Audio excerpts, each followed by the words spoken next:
Catalyst Achievement Awards is an opportunity for us to celebrate the excellent work of individuals and organisations in the voluntary, community and social enterprise sector in Stockton-on-Tees. People are so busy doing great work that they forget to step back and take a look at what they have achieved. Our Achievement Awards provide that opportunity, and we can reflect and recognise some of that excellent work. Since the first awards ceremony in 2010, we've seen some excellent winners, including last year's Outstanding Achievement Award winner, John McLean. John has been a dedicated leader and volunteer for Billingham Synthonius Scout Group for all of his adult life, and he has been with the Scout movement since March 1932 and finally stepped down from his position of chair last year after volunteering with the group for over 80 years. It's great to see the variety of nominations every year. The quality surprises us. I don't envy the judging panel. Their job is to select 3 finalists and ultimately 1 winner in each of the 11 categories, which is a very hard task. There is still time to nominate, but you'll have to be quick. The nominations close at 5 p.m. on the 21st of March. You can find out how to nominate by visiting our website, which is www.catalyststockton.org. And this year's awards ceremony will be held on the 2nd of June during Volunteers Week at Wynyard Hall. Okay then, James, from Catalyst, just a few little questions about the organisation and everything.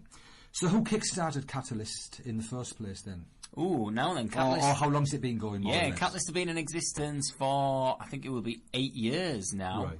And it kind of grew from another organisation that previously existed called Stockton Voluntary Development Agency. Right. And the role of Catalyst is to provide support for local voluntary, community and social enterprise organisations.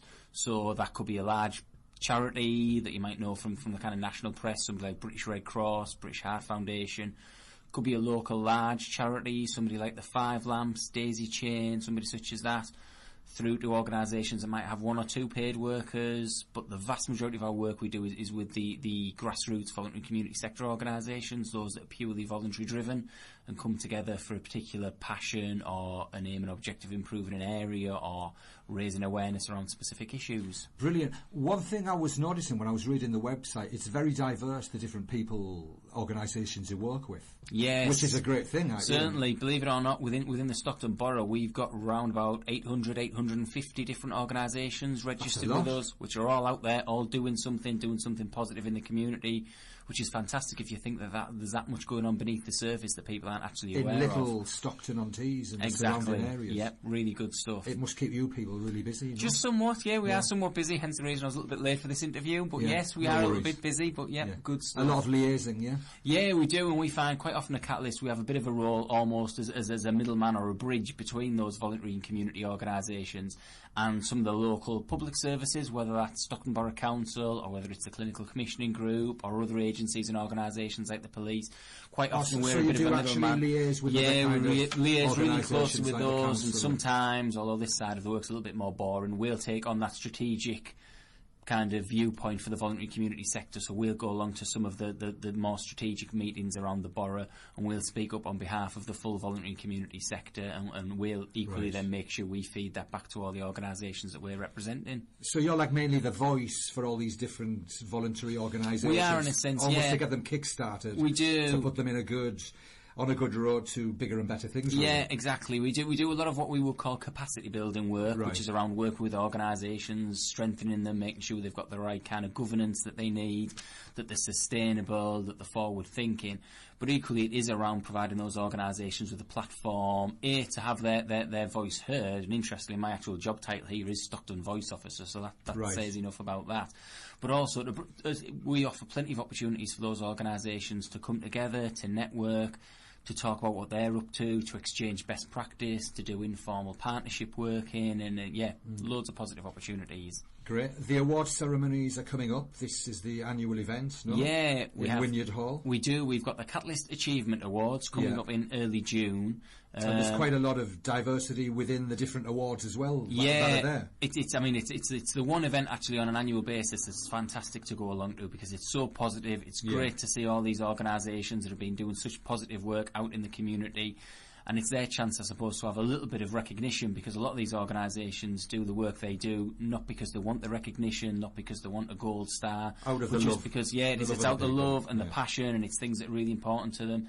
So to have the opportunity to recognise those organisations, particularly in a nice venue like Wynyard Hall, that does make all the difference.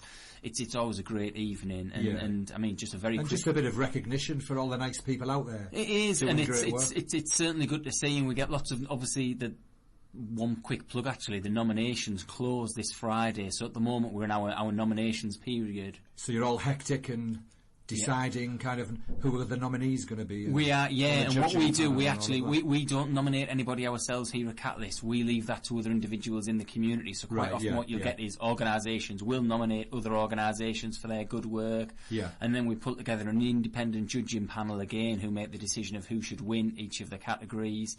And this is all going on now. And that's all going on now. We've got nominations coming in at the moment, but as of the one of these things, we could always do with some more. Hopefully we'll have an influx late on, just before the deadline closes. There's going to be a lot of picking to go through. Certainly, and that's always the most, that's the job that we certainly don't envy anybody in doing, is being on that panel, having to decide between one really good project and another really good project. It some of the time it's just so tight between them. Because we have such a good. Well, everybody's invited though to the actual awards ceremonies, are they? Unfortunately, because of the nature of the venue, what we have to do, we slightly have to limit it in the fact that who we invite is, we've got everybody that's nominated gets an everybody that's shortlisted in the final actually is nominated. Oh, great! So that's just not the nominees. Yeah, and so anybody that's nominated, anybody that has nominated somebody, and then the people who actually nominate go as well. And then equally, if you've been nominated, you can bring family members to support you as well. Right. And then as well as that, we have a bit of a VIP list of people that we invite. Yeah. And then like local benefactors or things like that. Some of the partners from the local authority and the police and the health authorities, that kind of thing. And then in the years past, we used to open it out beyond that, but actually we've kind of sold out early for the last 2 or 3 years. And once everybody who's been nominated or has made a nomination who have their seats and the VIPs have their seats, we're pretty much full. It's chock-a-block. Yeah, we do wish we could have a bigger venue, but unfortunately, we're kind of not far off 200 already. So.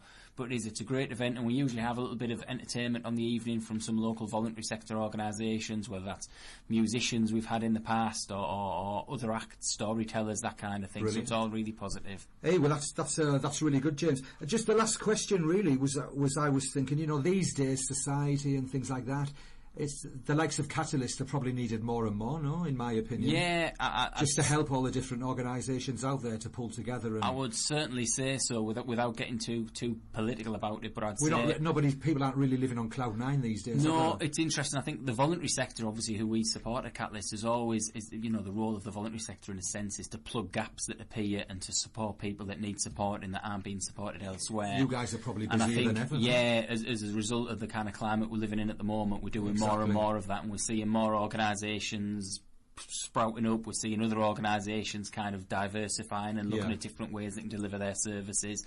So we're certainly busier than ever, and we don't see that slowing down at any point in the future. It's branching out. It's all go. Yeah, certainly is. James, that's brilliant. Good stuff. Thanks a lot. Excellent.